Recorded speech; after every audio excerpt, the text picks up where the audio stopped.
Hey Psych2Go family, welcome back. If you're new to this channel and by the end of the video you enjoy our content, do consider subscribing and joining the Psych2Go fam. Now, let's begin. Narcissistic victim syndrome is a term that collectively describes specific and often severe side effects of narcissistic abuse. Many experts acknowledge narcissistic abuse can have a serious, long-lasting impact on emotional health, although it is not recognized as a mental health condition. As a result of chronic abuse, victims may struggle with symptoms of PTSD or complex PTSD if they had additional trauma, such as being abused by narcissistic parents.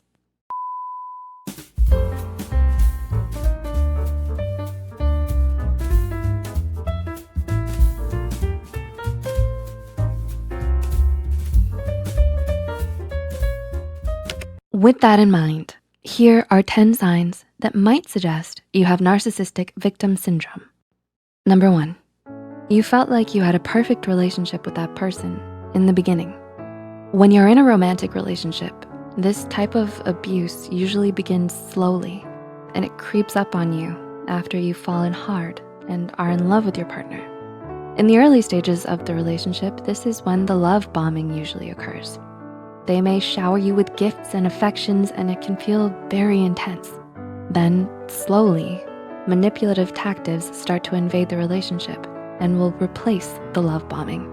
In the case of narcissistic parents, they might also offer love, adoration, praise, and financial support until you do something to displease them and lose their favor.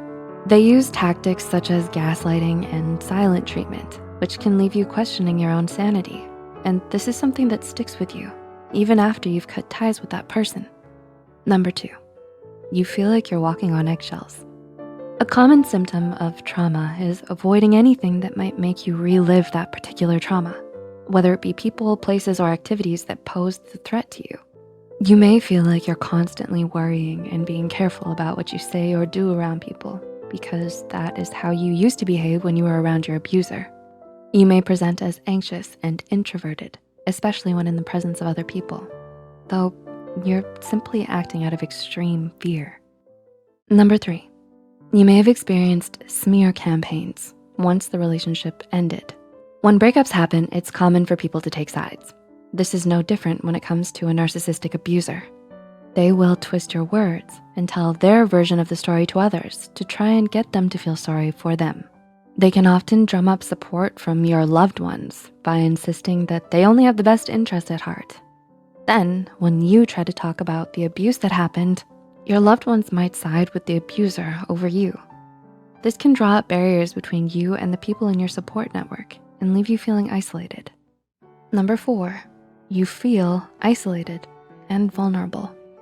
When no one will listen to you or your concerns, this can leave you feeling very much alone.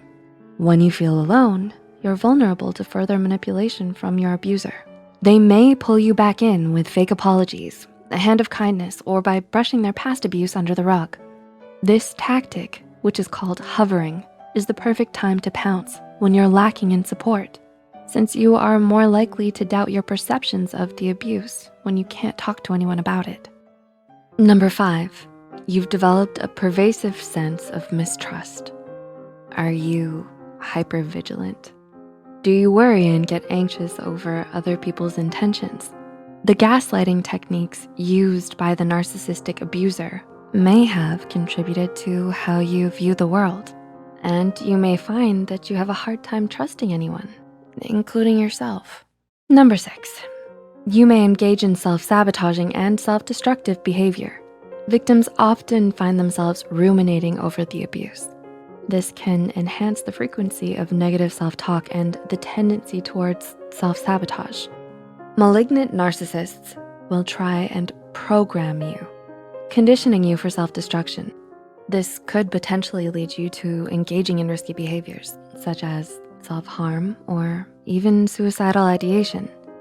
You might have developed a knack for punishing yourself because of the toxic shame you carry, put there by the hypercriticism and verbal abuse of your abuser.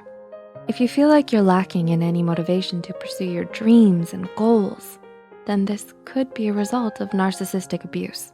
Number 7, you may experience unexplained physical symptoms. Narcissistic abuse can trigger anxious and nervous feelings that can trigger physical symptoms. The stress of chronic abuse may send your stress levels into overdrive, and as a result, your immune system may take a severe hit, leaving you vulnerable to physical ailments and disease. You may notice symptoms such as appetite changes, nausea, stomach pain, muscle aches and pains, insomnia, and fatigue. Number 8, you may have issues setting boundaries. The experience of narcissistic abuse can often leave you with little respect for boundaries. This may be because when you tried to set boundaries in the past, you may have been met with challenges from the abuser, who gave you the silent treatment until you did what they wanted. Once you end the relationship or gain distance from a narcissistic parent, you promise yourself that you won't answer their calls or physically see them at all. However, even if you've tried to cut ties, your abuser is confident that they will eventually wear you down because you've set aside your boundaries with them so many times before. If you've experienced narcissistic abuse, you might also have trouble setting healthy boundaries in your relationships with others in the future. 9, you may be questioning your own identity. When facing abuse, many people adjust their self-identity to accommodate an abusive partner. You may have stopped doing things you enjoy or spending time with friends and family in order to better appease your abuser. These changes can often lead to a loss of identity during and after the abuse. It's not uncommon for victims of narcissistic abuse to experience dissociation and detachment from the physical world. Dr. Vanderklok writes in his book titled, "The Body Keeps the Score." Dissociation is the essence of trauma. The overwhelming experience is split off and fragmented so that the emotions, sounds, images, thoughts, and physical sensations take on a life of their own. Oof. Number 10, you may find it hard to make decisions. When there has been a negative pattern of devaluation and criticism in your life, you might have very little self-esteem and confidence in yourself.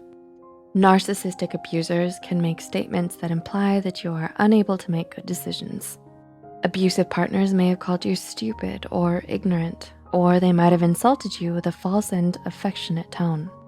They can manipulate you into believing you imagine parts of reality, making it seem less important than it actually is. This type of cajoling and deceitfulness can affect the way you make future decisions. So, did you relate to any of these signs? Let us know in the comments below.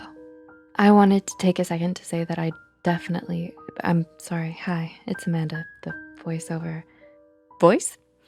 I'm reading this script for the first time and I really related to it.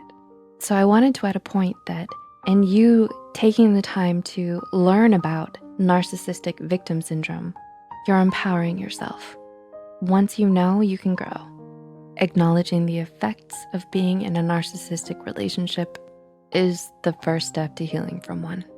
As we close out, we wanted to say that not all abuse is linked to narcissism, and not all people with a diagnosis of narcissistic personality disorder will engage in abusive behavior.